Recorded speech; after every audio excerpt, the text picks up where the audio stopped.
Well, hello everyone.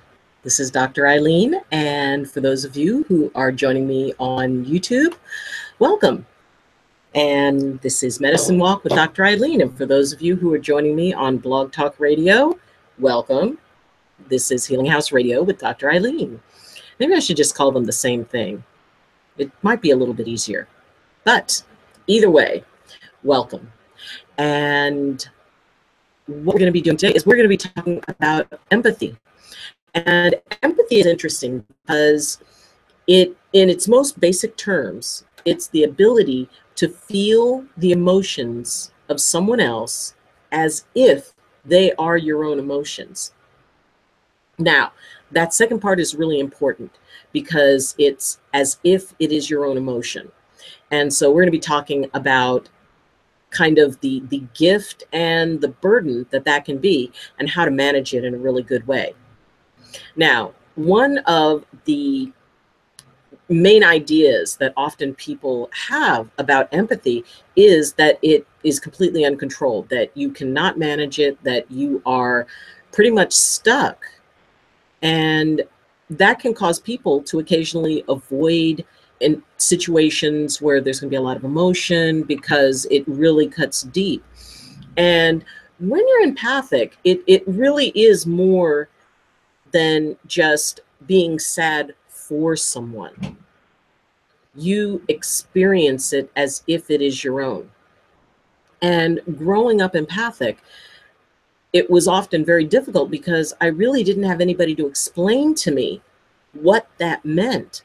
So people who are empathic, especially as children, often get told well, you're too emotional, or, you're too dramatic, or, that didn't happen to you. Why are you so upset?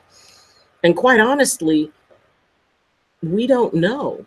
I didn't know until I had a chance as an adult to really start looking at what empathy is and how it is one of my gifts and how to manage it. Now, when we consider all of the feelings that are out there, and you could walk through a mall, or you could walk through a building, or you can go to the DMV. If you're empathic, it's kind of a different experience, because as soon as you walk in, it's like walking into a room with a whole bunch of radios, each tuned in to a different station, and you're kind of stuck listening to each and every one. So what I want to share today are some ideas and some possibilities and some tools that, if you are empathic, and one way to figure it out is, do you feel very strong emotions just being around people? If there's somebody sad in the room, does your attention automatically go to them? Do you feel compelled to either take care of them, or do people come up to you and say things like, oh, it's like you know exactly how I feel? Anybody who hears that a lot is probably empathic.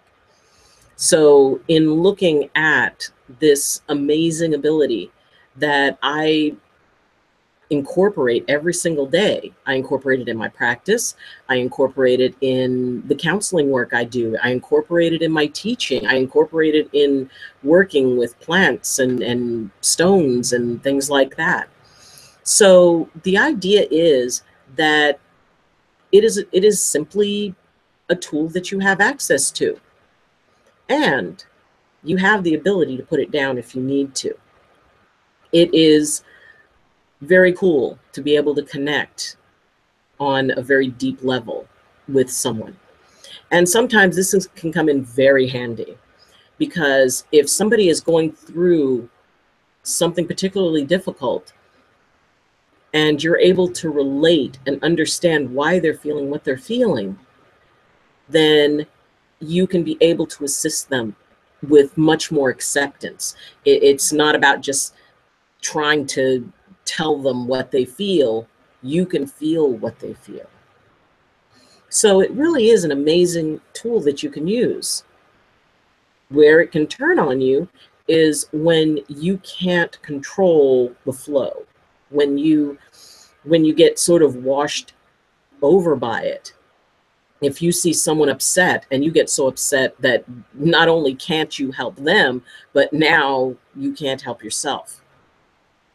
And a long time ago, my teacher told me, I was complaining about empathy, and he said, well, why don't you just turn it off? And I said, what? You can turn this off? And one of the practices that I learned was to take a stone and hold on to it and pretend, and even if it's just pretending, feel what the stone feels like, feel what, the temperature of it is, and then imagine what that stone would be feeling. What would it feel like to be a stone? Well, it would probably be very still and very quiet. In the traditions that I follow, everything has spirit, everything has consciousness, including a stone. So the idea that if you have something that is very still, that is not going to be expressing emotion in the same way, that you can be able to use that to create an eye of the storm. And Monica has joined us. This is so true for my life. I often have to spend time alone just to refresh and rest.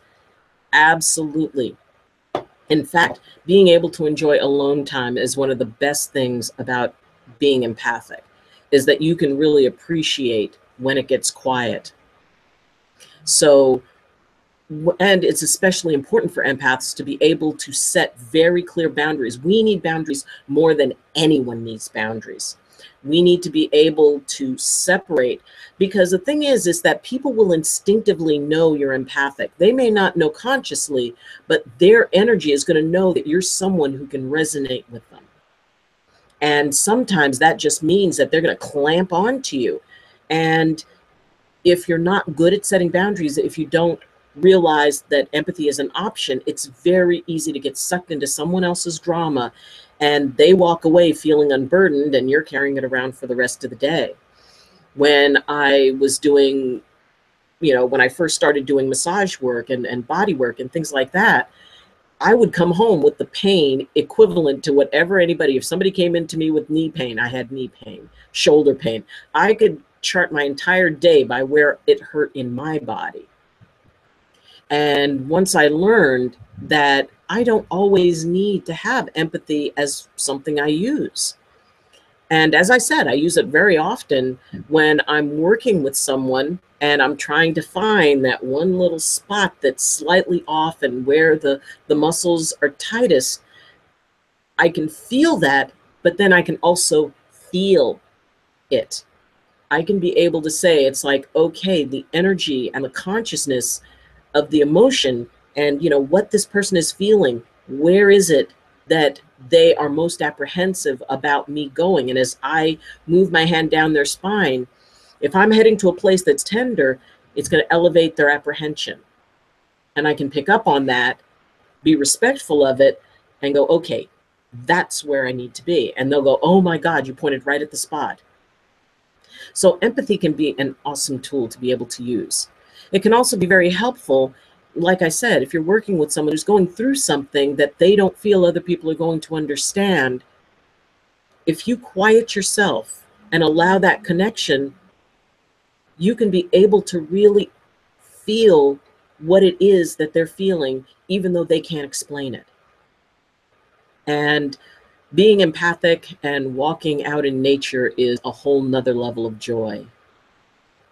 Just leaning against, one of those really ancient sequoias or redwoods, getting very still next to a river, expanding what you're able to feel into sort of a bubble that gets bigger and bigger, which means that any animal, the little squirrel in the tree, to be able to sense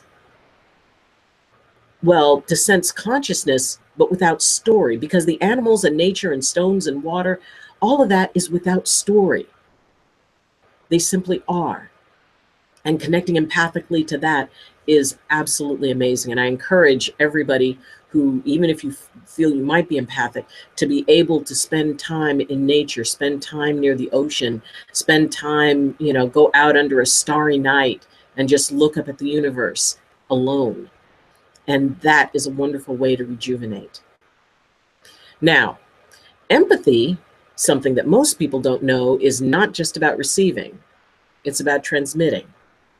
And this is probably one of the trickiest pieces to empathy, and something that should really be taken very cautiously, because it's difficult not to get, sucked into the idea that, hey, I can tweak what this person is feeling. Because just as empathy on the receiving end is that you feel the emotions of someone else as if it's your own, transmitting means that someone else will feel an emotion that you feel as if it's their own. Now, this is something that is, under normal circumstance, there's no reason to do this. And it can be self-serving. And frankly, there is some fairly strong backlash when you misuse that sort of thing. And so it is not something I normally teach. It is something that I don't normally do. The main time that I utilize that is if someone is in sort of a crisis moment and they're really upset, and their fear or their anger has kind of taken them someplace where they can't really choose easily. You can transmit calm, you're safe, peace, and you can watch them calm down. And then, bam, that's when I stop. As soon as I see that place where it's sort of calmed down, and I can see that they've transitioned out of the place where they don't have choice to a place where they do have choice. Once they do have choice, it's not necessary to do that. But just understand that this is a part of the way this works. And occasionally you can get imagery of something that somebody's going through. It can also intensify psychic phenomena. So the idea is that there are many sides to empathy, and it can be tremendously helpful and tremendously healing. And, well, you might say that people who have a knack in sales, people who have the ability to motivate others, people who, well, for both the light and the shadow, are able to get large groups to do the types of things they want them to do. That's transmitted empathy. And like I said, that is something that is tricky enough to where I don't play with it often. And I'm very particular about that, because, karma can be karma.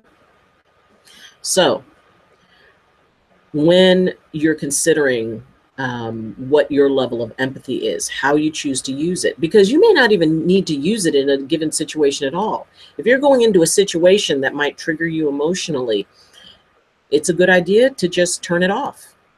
And one of the ways that you can turn it off is going back to working with stones.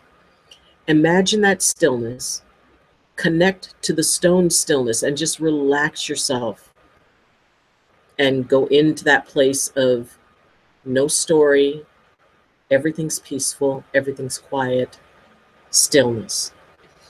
Then what you can do is start, when you practice that often enough with a stone, you can be able to do that without even touching a stone. Or maybe you keep a stone in your purse or in your pocket. And when you reach those places where it starts to get away from you, connect with the stone, go into that place, stop. And what that does is it shuts the empathy down. I'm going to use the stones as an aid when I'm out and about. Yes, it is. I always carry a small stone with me, just so that I can remind myself. And I've done it for a really long time, so I don't have to have a stone. I just like stones. Stones are cool. But you can utilize this as a tool by bringing all of your attention, all of your energy into that one focused place that is absolutely still. And it's amazing how quickly you start being able to do that. All you have to do is think of the stone, and you can actually feel it. You can actually experience it. And it really is. So I encourage people to explore their empathy. You don't have to be afraid of the feelings because you still have the ability to have choice. You don't have to worry about getting swept away because you can put it down like any other tool, as if it were a hammer or a screwdriver. And then when you use it, you can use it, but maybe you only need to use it a little bit. Maybe you need empathy level 10. Maybe you only need empathy level 2. But don't be afraid of it, because this is a gift. It is something that is given to you to help you as well as to help other people. But it allows you to connect to the world in a whole amazing way.